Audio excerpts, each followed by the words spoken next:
afternoon. It's Jim and Becky behind the camera in beautiful Beaverton, Oregon. Well, today we would like to go on with another in our series on mushrooms, due to the fact that I have some beautiful blue oyster mushrooms to harvest, which I will do up to the second part of this video. In the first part of the video, what I would like to accomplish is to show you another way that you might grow mushrooms other than the bricks, which I have shown in the last one, of the brick being that shape right there.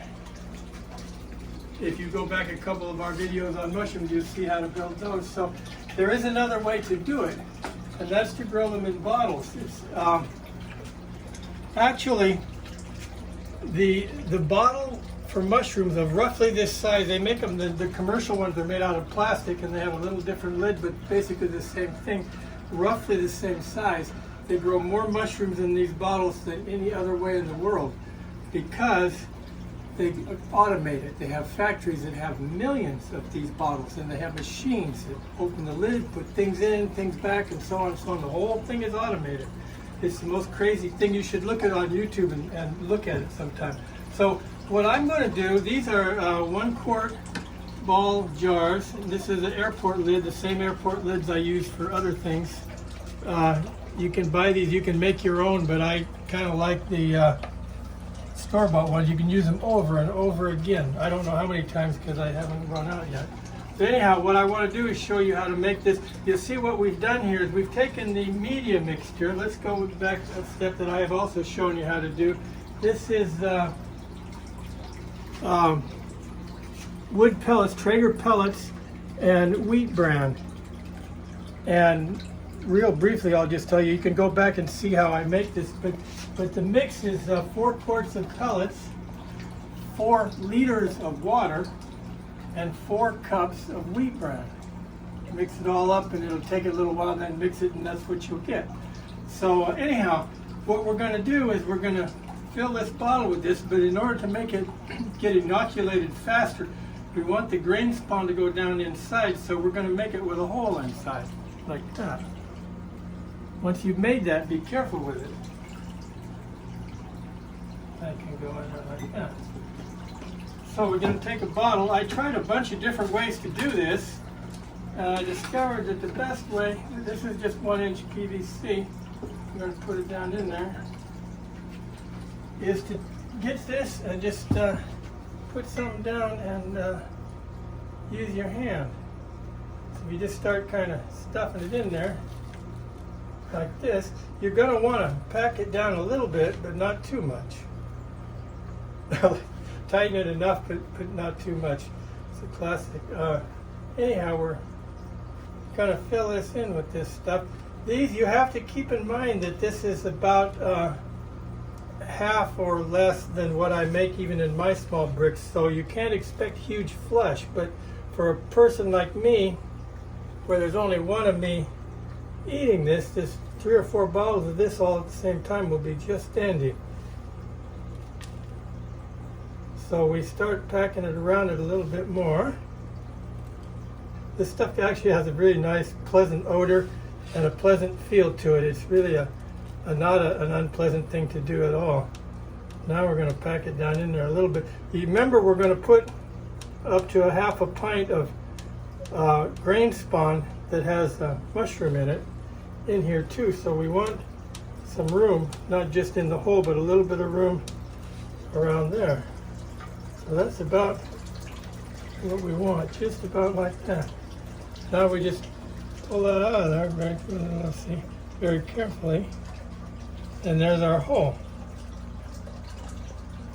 Now, after we've done that, we're going to put a lid on it like this, tighten it down, like so.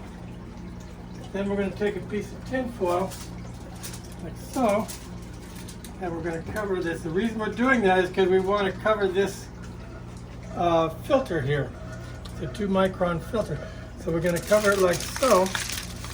Bingo. And now, step back just a little bit, we're going to take these and we're going to put them in this pressure canner. Presto pressure canner, and we're going to run them for, I'll probably go 90 minutes with these because they're not very big. 90 minutes on 15-pound steam. And then these will come out and they are ready to go. After I get them out, hold on a second, let's get this out of here. After they come out of the canner, I cool them off for overnight. Then we're going to pull them out of here. And we're going to put them in front of the laminar flow hood, which is over here. And we're going to take this bottle. We're going to cover everything with alcohol and stuff. Inside this bottle is pink oyster mushrooms. The brightest pink, beautiful things. And they taste a whole lot like bacon. They really do. I thought it was a joke, but it's not. Anyhow, this is fully inoculated, as you can see, and it's ready to go, and it went really fast. So I think we're going to have good luck with this. We're going to take this. We're going to open this jar and we're going to dump as much as it. We'll break it up with a knife that I have. We're going to put as much as we can down the hole and the rest in, and then we will seal it up like so, and we can just set that in a cupboard until it looks like this. And when it looks like this, then we're going to put it back in our fruiting chamber. So anyhow, that's kind of the gist of that. Let's go on, and we'll finish up by harvesting some beautiful blue oyster mushrooms.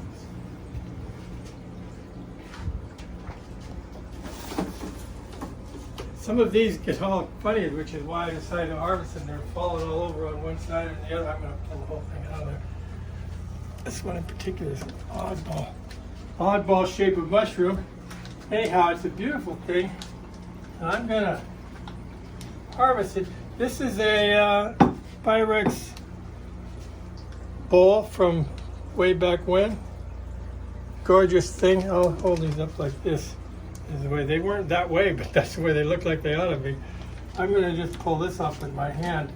I've discovered that the best way to trim and to deal with these things, in my opinion, is just to use a pair of good sharp scissors. Let's cut another one up here.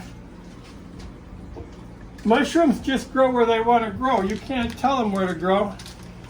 That's just perfect for dinner tonight. See how that's flat like that? That's just the way you want it. Just coming any more and it would be no good. Or at least not as good. Certainly still good. Like that.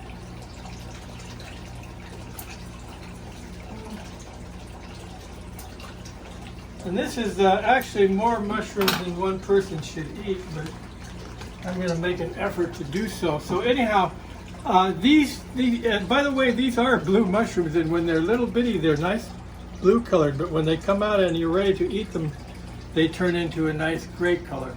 But this is a very nice mushroom to grow and taste great. If you like mushrooms, you're going to like this mushroom. So anyhow, that's all I have for today. I'll see you next time.